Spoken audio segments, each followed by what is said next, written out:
Hello students, welcome to my YouTube channel Fahad classes. तो आज इस वीडियो में हम डिस्कस करेंगे कि जो रीजनिंग के 10 मोस्ट इंपोर्टेंट टॉपिक हैं, 10 या 11 ही है, 11-12 टॉपिक हैं, इनमें से हर बार क्वेश्चन आता ही आता है। टीजीटी, पीजीटी, पीआरटी जो कॉमन पोर्शन का सिलेबस है, चाहे वो मैथ हो चाहे रीजनिंग हो, वो ऑलमोस्ट सबका सेम ही होता है, उसमें कोई भी डिफरेंस नहीं आता। तो इससे पहले हमने मैथ का सिलेबस डिस्कस किया है, आप चाहो तो वो देख सकते हो, वहाँ पे इंपॉर्टेंट फॉर्मूले जो एक दो हैं साथ के साथ मैंने बताए, बाकी टॉपिक्स वहाँ पे भी बताए। तो यहाँ पे हम देखेंगे रीजनिंग का जो सिलेबस है वो कौन कौन सा रहेगा और किस टाइप के समूह से आते हैं। तो यहाँ पे हम देखेंगे, देखो ये वाले टॉपिक हैं, वो चाहे फिर टीजीटी हो, पीजीटी हो, पीआरटी हो, तो ये वाला इंपॉर्टेंट सिलेबस है उसके लिए। तो सबसे पहले देखो, ये तो मोस्ट कॉमन टॉपिक होता है ओड वन आउट का। ओड वन आउट मीन्स या तो आपको सीरीज दी जाएगी, वहां से आपको बताना होगा कि कौन सा नंबर है उस सीरीज में फिट नहीं बैठता, ऐसे आ जाता है। या ऐसे कई बार क्या होता है कि सारी एक समान चीजें दी जाएंगी और वहां से आपने बताना कि कौन सी चीज इनमें से अलग है। मीन्स क्या कि तीन चीजें एक जैसी होंगी, उनपे एक चीज एक सारे नियम अप्लाई होते होंगे, और फोर्थ आपको ऐसा चीज मिलेगी। ऐसे अगर डिजिट्स की फॉर्म में आएगा तो वो डिजिट ऐसा होगा कि वो उस जो सीरीज है उसमें फिट नहीं बैठेगा। अगर वैसे है तो वो वैसे ऐसे होगा जैसे फलों में आ गया, सब्जियों में आ गया, क्रिकेटर में आ गया कि सारे क्रिकेटर के नाम दे दिए, और एक है कोई फुटबॉलर का नेम दे दिया। ऐसे जैसे कि तीन क्रिकेटर हो गए और एक फुटबॉलर हो गया, तो वहां से हमसे पूछेंगे कि कौन सा इनमें से अलग है। ये तो एग्जाम्पल के लिए मैंने आपको बताया कि ओड वन आउट हम किसको बोलते हैं। उसके बाद कैलेंडर का सम है, वो भी आ जाता है कई बार, जैसे पिछली बार एस्टेट में आया था कैलेंडर का सम। ये मुझे ध्यान है टीजीटी में आया था या पीजीटी में आया था मेरे ख्याल से। तो ये कैलेंडर में कैसे आता है कि इस दिन इस साल ये दिन था, तो उस इतने दिन बाद या उसे 5-6 साल छोड़ के ये पूछा जाता है कि उस दिन क्या रहा होगा। तो ये वाली चीज वहां पे पूछी जाती है। जैसे आज शुक्रवार है, जैसे 5 दिसंबर 1999 को शुक्रवार है, तो उसके बाद इतने दिन बाद उस साल 2014 या 2018 क्या रहा होगा। तो इस टाइप का क्वेश्चन वहां पे आता है।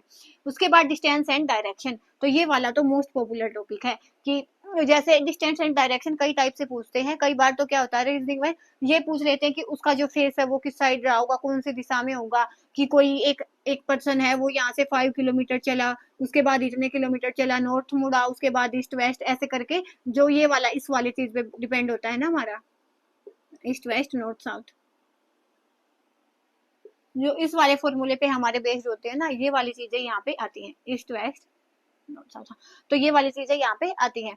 तो इसमें डिस्टेंस डायरेक्शन में ऐसे वाले क्वेश्चन आते हैं कि वहां पे ईस्ट की साइड गया, फिर 5 किलोमीटर ऊपर नॉर्थ की साइड गया, तो उसका फेस किस साइड है, उसका राइट हैंड किस साइड है। तो ये वाला क्वेश्चन मोस्ट पॉपुलर क्वेश्चन है, आता ही आता है। तो इस वाले क्वेश्चन को आपने अच्छे से करना है। उसके बाद है वेन डायग्राम। वेन डायग्राम में क्वेश्चन आता ही आता है कि इतने जने फिजिक्स पसंद करते हैं, इतने लोग हैं वो केमिस्ट्री पसंद करते हैं, इतने लोग हैं वो मैथमेटिक्स पसंद करते हैं, तो ना पसंद वालों की संख्या कितनी होगी, दोनों को पसंद वालों की संख्या कितनी होगी, वो हम वेन डायग्राम से निकाल सकते हैं। उसके बाद ब्लड रिलेशन वाला, ये वाला टॉपिक भी इंपॉर्टेंट है कि वो उसके माता पिता हैं, ये वाली तो चीज आपको इजीली समझ आ गई होगी। तो वो उसका क्या लगेगा, एक लड़के ने एक लड़की से कहा कि मैं उसके दादा की दादी की बेटी हूँ, ऐसे कुछ आ जाता है उसमें, और आपने उसको बताना होता है। तो ये वाला टॉपिक भी इंपॉर्टेंट है। उसके बाद एनालॉजी, एनालॉजी भी बहुत इंपॉर्टेंट टॉपिक है। जैसे एनालॉजी में कैसे आती है कि यहाँ पे दो के बीच में रेशियो दे दिया, कुछ भी 1:5 दे दिया, फिर यहाँ पे कुछ भी लिखेंगे और बताएंगे कि नेक्स्ट वाला क्या होगा। तो एनालॉजी में ऐसे आता है। उसके बाद जैसे एनालॉजी में डिजिट्स की फॉर्म में तो ऐसे आ गया, वैसे जैसे हम बोल दें कि गिटार का संबंध किससे है, गाने से है, तो यहाँ पे लिख दिया हमने गाना, और यहाँ पे ये लिखेंगे कुछ भी और उसका संबंध हमसे पूछेंगे, तो इसको हम बोलते हैं क्या, एनालॉजी। तो ये वाली चीज यहाँ पे आएगी।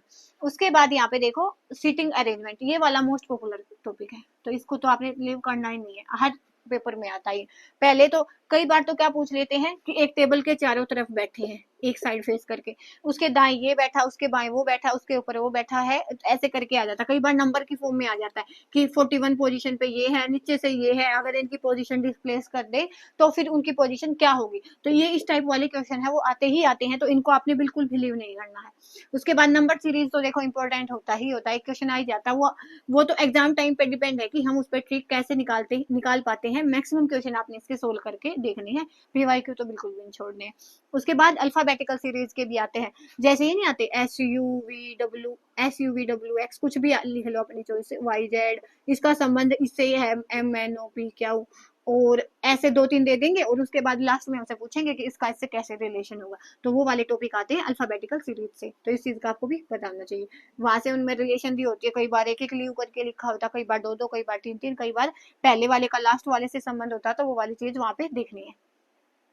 उसके बाद आता है रैंकिंग का। रैंकिंग का क्या कि ये वाला भी बहुत बार आता है कि ए बी से बड़ा है, बी ई से छोटा है, डी सबसे बड़ा है, ई सबसे छोटा, तो बीच बीच वाला कौन होगा। कई बार क्या आ जाता है सबसे बड़ा कौन होगा, कई बार पूछ लेते हैं सबसे छोटा कौन होगा। कहने की बात ये है कि इंपॉर्टेंट टॉपिक है, इसको आपने नहीं छोड़ना है।